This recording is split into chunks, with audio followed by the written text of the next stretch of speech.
howlgalkaani oo ahaa mid laga fulinayay deegaano hoos yimaada degmada Buulaburda ilaa iyo Burweyn ayaa waxaa hogaaminaya taliyaha guutada shanaad qaybta 27aad Korneel Maxamuud Xasan Ibraahim Baakay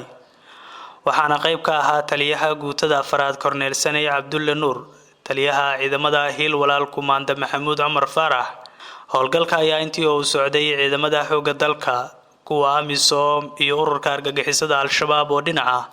ayaa waxa uu dagaal saacado badan qaatay ku dhaxmaray deegaanka BNF halkaasi oo nabadiidka looga dilay 24 halka looga dhaawacay tiro intaasi ka badan howlgalka ayaa markii uu soo idlaaday waxa warbaahinta la hadlay taliyaha qaybta 27aad Generaal Axmed Maxamed Maxamuud Tareedisho oo maalmahani howlo shaqo u joogay degmada Buulaburda faahfaahin ka bixiyay howlgalkii ay ciidamada ay ka fuliyeen deegaanada Burweyn ilaa iyo Buulaburda waxaan soo bilownay howlgal soconay muddo 4 casho ah oo ka soo bilowday xamar ilaa iyo maxaan ku iraadaa meesha la yiraahdo Jalalaqsi Buulaburda ilaa iyo maxaan ku iraadaa meesha la yiraahdo Jimbile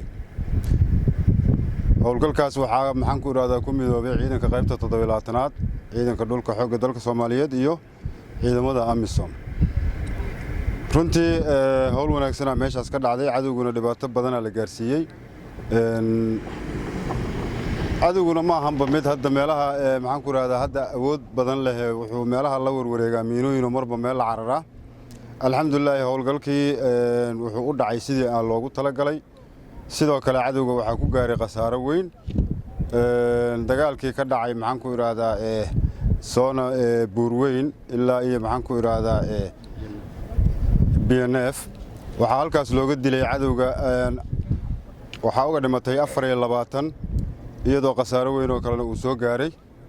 sidoo kale maxaan ku iraadaa howlgalladii ka soo bilowday deegaanka Xaaji Cali Xamar ilaa Xaaji Cali ilaa iyo meesha la yiraahdo Jalalaqsi iyadana howl fiican ka dhacday wadooyinkaasna si loo xaqiijiyo isu furnaanshaha labada gobol waxaan xaqiijinay inay isu furan yihiin labada gobol wax dhiban aysan ka jirin Iskriya Ali Raage warbaahinta qaranka Buulaburda